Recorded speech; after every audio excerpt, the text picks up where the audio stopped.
Kaixo, kaixo lagunak! Ene, Isabel, baina ze aurpegi da hori.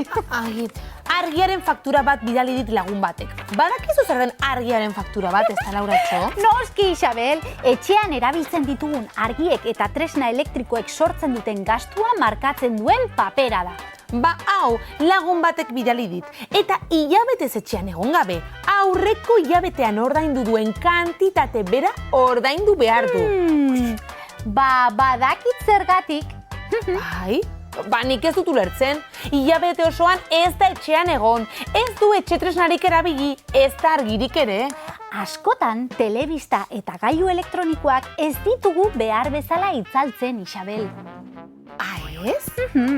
Agintearekin ez da guztiz itzaltzen, telebistak daukan botoia ere sakatu behar da, bertako argigorria itzali arte, bestela elektrizitatea kontsumitzen jarraitzen du. Begira, Ara, Lauratxo. honela, piztu ez da? Bai. Orain, itzali egingo dugu, ikusten, hor argigorria dago, Bai.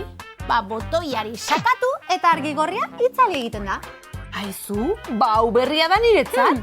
Eta beste etxetresna elektrikoekin gauza bera egin behar dugu. Behar bezala itzali. Ados, beraz, gailu eta etxetresna elektriko guztiak behar bezala itzalita, elektrizitateko fakturan aurreztuko dugu. Hori da, gutxiago ordaindu, energia aurreztu eta planeta zaindu. Ai, eskerrik asko, Lauratxo.